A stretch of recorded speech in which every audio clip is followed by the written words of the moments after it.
Kasi I did not... Yes or no eh. Nagsisungaling ka na eh. Alam mo, Jojo. Dahil pinagsamantalahan niyo yung bata, pinag-take niyo ng drugs, tsaka niyo pinagsamantalahan. Apakasinungaling mo. Alala mo yung sinabi mo? Na-recognize mo lang yung boses ko? Hindi naman kita kilala, hindi naman kita tinawagan? Naalala mo? Yes, Your Honor. You assumed that it was my voice. Kaya hindi kita makalimutan eh. Napakasinungaling mo. I'm sorry for bringing this up, Madam Chair. Tinetest ko lang yung credibility nitong taong ito eh. And you still deny na wala kayong ginawang masama dito sa bata? Oh, Mr. Nones, inoferan mo si Ninyo Mula, the father, ng financial contribution sa charitable institution of his choice. Hindi po, Your Honor, na ang context ay for settlement. For settlement? Wala pong ganung, wala pong ganung context, Your Honor.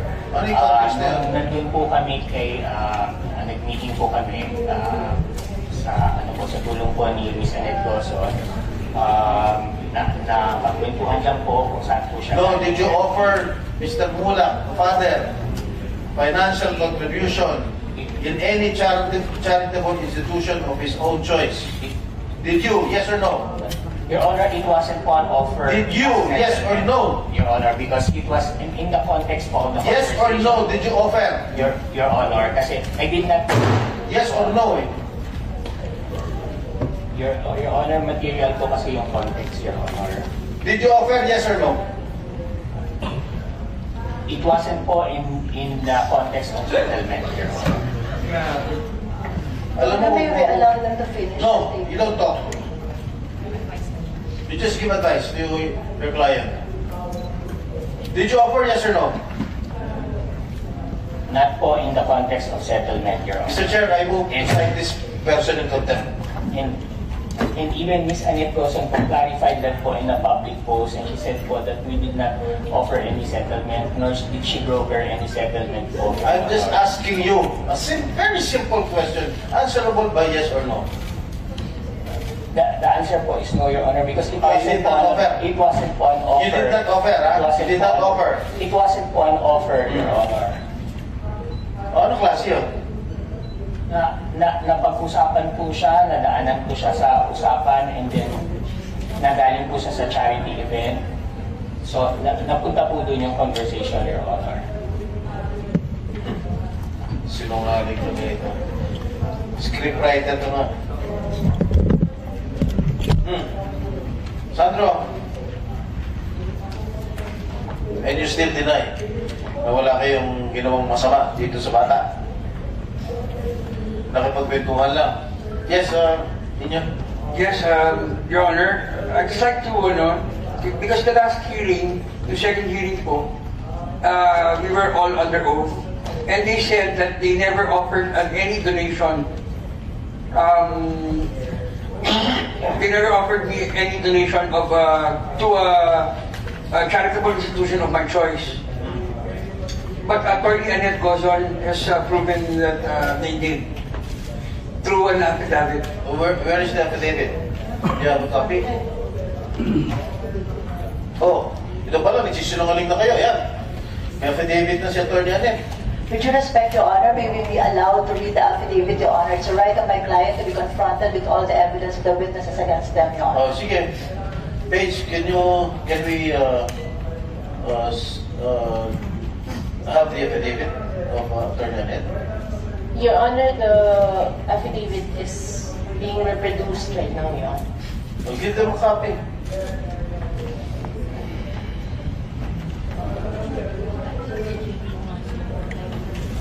Suspend lang muna po natin yung session. Pwede muna po kayong kumain. Hanggang po, suspend lang muna po habang inaantay natin. Ready to resume, Mr. Chair? Senator Jinggoy. Mr. Nones, I assume that you have already read the affidavit that was duly signed by Atty. Annette, the Vice President of GMA7.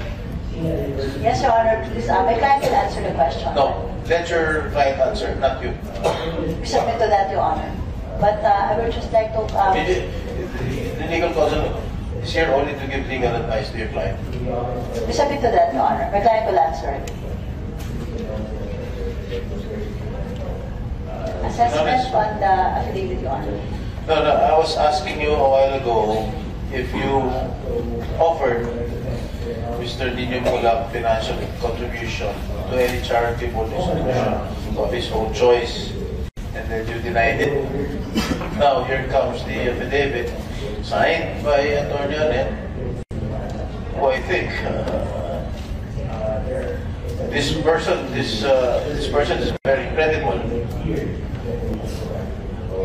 Here comes the affidavit signed by Attorney Anet saying that you indeed offered financial contribution to any charitable institution of his choice. Can you say? Your Honor, upon review po of the affidavit po of Ms. Anet Gozon, nowhere in the affidavit that she mentioned po that there was an offer of settlement, Your Honor. And in fact, she mentioned only the donation to the charitable institution after she put, after the paragraph where she put that, where she said that Mr. Nino Mulak came from a previous scheduled charity event. Or like, Your Honor. So it supports our statement earlier, Your Honor, that it was part of... Basahin mo ngayon number 5. Number 5. That Mr. Jojo Nones, I'll just read it for you. That Mr. Jojo Nones mentioned in that meeting that if Mr. Nino Mulak would want, they can donate to a charitable institution of Mr. Nino Mulak's choice. Number 6, that Mr. Nino Mulak declined. Number 7, that Mr. Nino Mulak stated that he wants to pursue the HR case against Jojo Nones and Richard Cruz. Oh. Maliwanag. Dito sa affidavit na nagsisinungaling ka. Hindi po, Your Honor, kasi context po is material Bakit po. hindi ka nagsisinungaling? I was asking you. Did you offer any financial contribution to any charitable institution? No offer po of settlement, Your Honor. I did not ask if it's a settlement or not.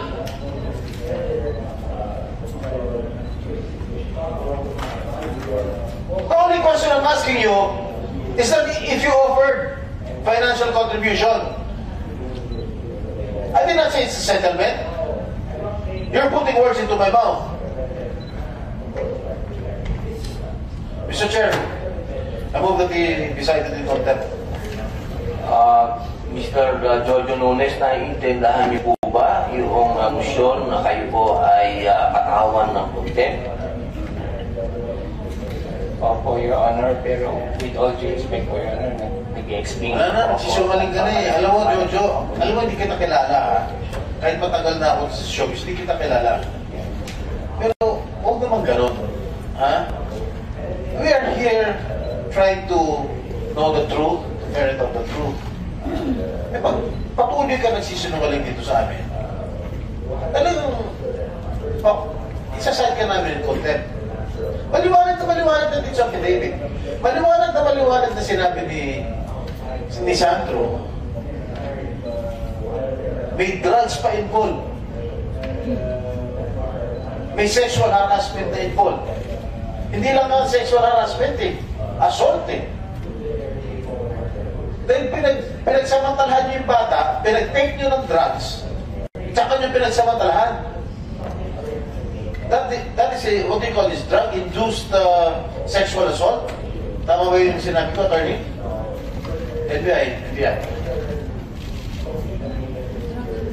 Kawawa na yung bata. Pinag-drugs yun ha, kinalay niyo pa. NBI? Sir, Your Honor, good afternoon po. There was an allegation po na nag-sniff po siya ng drugs before the alleged na pang-aabuso po. See, continue denying. You continue denying it. Oh, Mr. Jojo, Sergeant at are Arms, you... Sergeant at Arms to Mr. Chair. Sasagot po ba kayo o yan pa rin po ba ang sagot po ninyo? Yes po, Your Honor. Sumasagot po kami. These are allegations po. Opo. Mismo po si Attorney Tonales po, sinabi niya po, allegations na po. Allegations. He denied po the allegations. Okay po, there is a motion to cite Mr. Jojo Nones in contempt. Without any objection, the motion is approved. So ordered. Meron pong motion para patawan si Jojo Nones ng contempt. Dahil wala pong nag-object, pinapalagan po ito at pinag-uutos. Sergeant at Arms. Bring him to the detention cell.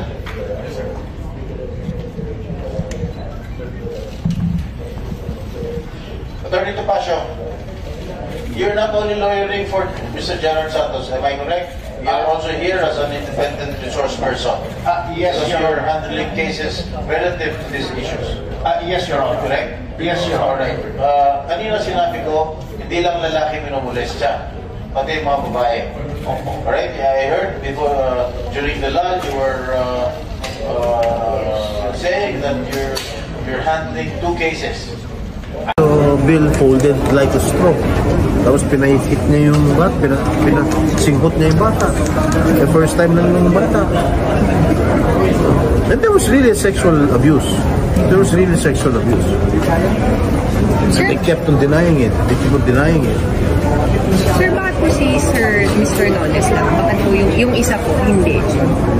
Hindi na magsasalita isa eh. Diba, mga sumunod na rin yan kasi yung tungkol sa sexual abuse, sexual assault. Eh talaga, kasi pag binasa ko lahat siya, malaswa. Malaswa. Hindi, that's not for public consumption. Yung talagang ginawa, detalyadong ginawa sa bata. Pero sir, sa executive session, dinitali rin sa Hindi na, because alam ko na eh. Base sa investigation na ginawa ko. And he confirmed it. Alam ko na eh. Si Sandro nagdetalye yung sa affidavit niya. Ha? Si Sandro Yes. Binasa ko affidavit. Pero sa executive session, hindi na niya yung... Hindi na. Kasi binasa ko na affidavit. Sa t-shirt, may pantalon. Usual. Sir, ang problema kasi dito, this has been going on sa movie industry. Not only males, even females.